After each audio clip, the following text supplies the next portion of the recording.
ಅವಳು ಖಂಡಿತ ಸಿಕ್ಕೇ ಸಿಗ್ತಾಳೆ.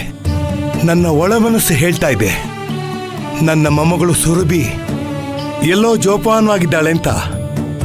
ಮಿಕ್ಕಿದ್ದು ಆ ತಾಯಿ ಜಗದಾಂಬೆಗೆ ಬಿಟ್ಟಿದ್ದಪ್ಪ. ಅಂತೂ ನೀನು ಬಂದೆ ಅಲ್ಲ. ಈ ಸಮಯದಲ್ಲಿ ನೀನು ನನ್ನ ಜೊತೆ ಇದ್ದಿದ್ರೆ ತುಂಬ ಚೆನ್ನಾಗಿರ್ತಾ ಇತ್ತು ಅಂತ ಅನಿಸ್ತಾ ಇತ್ತು.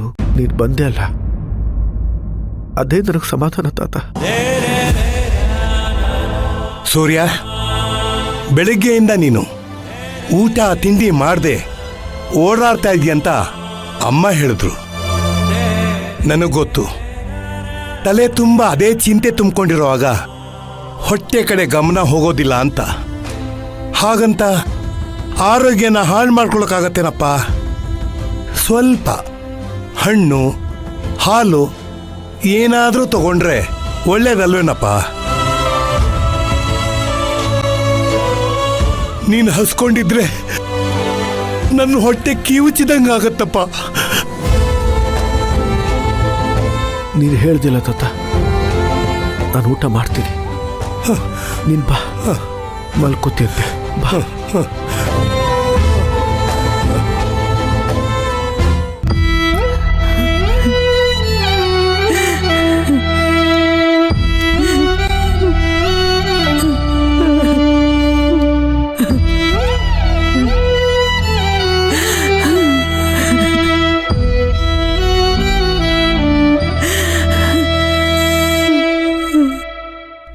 ನಾಗು,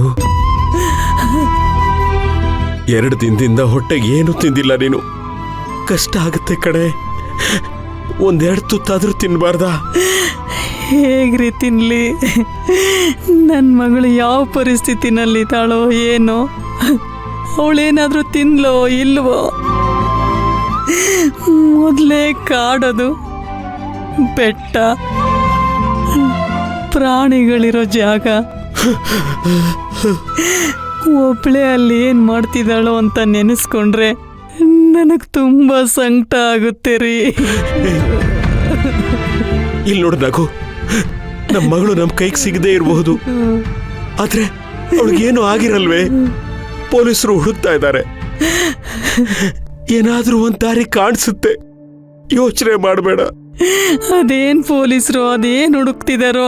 ಇಷ್ಟೊತ್ತಾದ್ರೂ ಅವಳು ಸುಳಿ ಸಿಕ್ಕಿಲ್ಲ ಅಂದ್ರೆ ಏನ್ರಿ ಅರ್ಥ? ಕಾಳಿ ಬೆಟ್ಟ ಅಂದ್ರೆ ಸಾಮಾನ್ಯವಾದ ಜಾಗ ಅಲ್ಲ ಕಣೆ, ದೊಡ್ಡ ಜಾಗ, ದಟ್ಟವಾದ ಕಾಡು. ಅಲ್ಲೆಲ್ಲಾ ಜಾಗಗಳು, ಎಲ್ಲಾ ಮರಗಳು ಒಂದೇ ತರ ಕಾಣುತ್ತವೆ.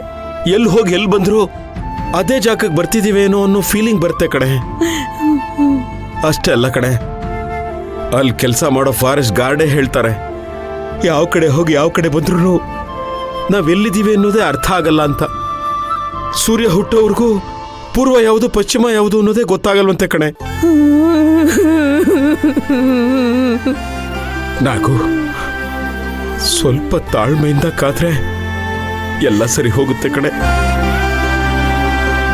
ತಗೋ, ಒಂದೇ ತಿನ್ನು.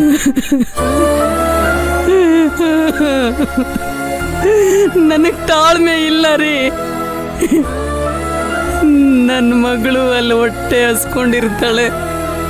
ಅವಳು ಹೊಟ್ಟೆ ಹಸ್ಕೊಂಡಿದ್ರೆ ನನ್ನ ಗಂಟ್ಲಲ್ಲಿ ಹೇಗೆ ಅನ್ನ ಇಳಿಯುತ್ತೆ ನೀವೇ ಯೋಚನೆ ಮಾಡಿ.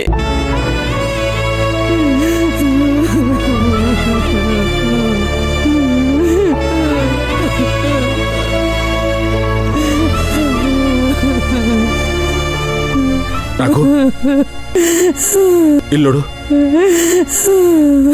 ನಮ್ಮ ಮಗಳು ನಿಜವಾಗ್ಲೂ ಹಸ್ಕೊಂಡಿರಲ್ಲ ಕಣೆ. ಯಾಕೆಂದ್ರೆ ಸಾವಿರಾರು ಜನಕ್ಕೆ ಅನ್ನದಾನ ಮಾಡಿದ ವಂಶಕ್ಕೆ ಸೊಸೆಯಾಗಿರೋಳವಳು. ಹಿರಿಯರು ಮಾಡಿದ ದಾನ ಧರ್ಮ ಪೀಳಿಗೆ ಪೀಳಿಗೆನೆ ಕಾಯ್ತಂತೆ ಕಣೆ. ನಮ್ಮ ಸೂರ್ಯ ವಂಶದ ಪ್ರೀತಿ ಅವಳನ್ನು ಕಾಪಾಡುತ್ತೆ ಕಣೆ. ನಮ್ಮ ಮಗಳು ಎಲ್ಲೇ ಇರ್ಲಿ, ಹೇಗೆ ಇರ್ಲಿ, ನಮ್ಮೆಲ್ಲರ ಪ್ರೀತಿ ಅವಳು ಕೈ ಬಿಡೋದಿಲ್ಲ ಕಣೆ.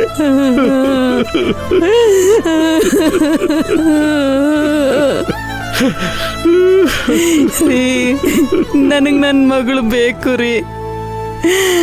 ಅವಳಿಲ್ಲ ಅಂದ್ರೆ ನಾನು ಇರಲ್ಲ ರೀ. ನಾನು ಸತ್ತೋಗ್ತೀನಿ. ನಗು, ಇಲ್ಲಿ ನೋಡು, ನಮ್ಮ ಮಗಳು ಸಿಕ್ಕೇ ಸಿಗ್ತಾಳೆ. ನೀನು ಹೊಟ್ಟೆ ಹಸ್ಕೊಂಡಿದ್ರೆ ಆರೋಗ್ಯ ಕೆಡೋದು ನಿಂದು ಕಣೆ. ನನ್ ಮಾತು ಕೇಳು, ನನಗೆ ದೇವ್ರ ಮೇಲೆ ನಂಬಿಕೆ ಇದೆ. ನಮ್ಮ ಮಗಳು ಸುರಕ್ಷಿತವಾಗಿ ನಮ್ಮ ಮನೆಗೆ ಬಂದೇ ಬರ್ತಾಳೆ. ನೀನು ಕೂತ್ಕೋ.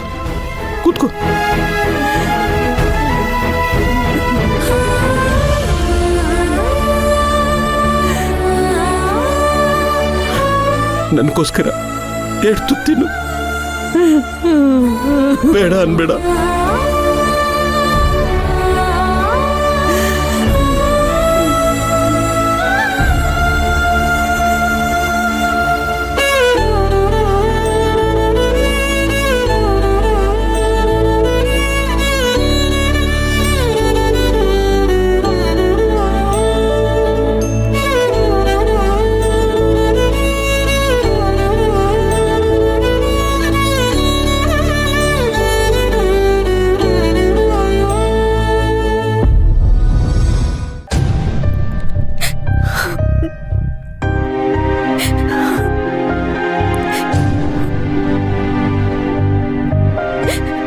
ಪದ್ಮಿನಿ, ನೋಡು, ನಾನು ನಿನ್ ಜೊತೆನೇ ಇದ್ದೀನಿ. ಕಣ್ಬಿಡಮ್ಮ.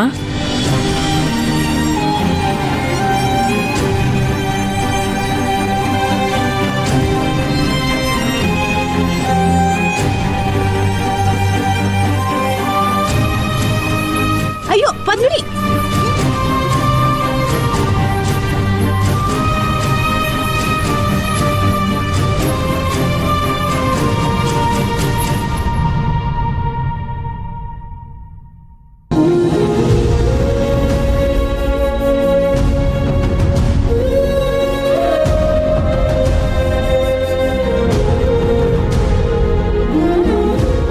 ಪದ್ಮಿನಿ, ಕ್ಷಮೆ ಕೇಳಿ ಯಾಕೆ ನನ್ನನ್ನು ದೂರ ಮಾಡ್ತಿದ್ಯಾ?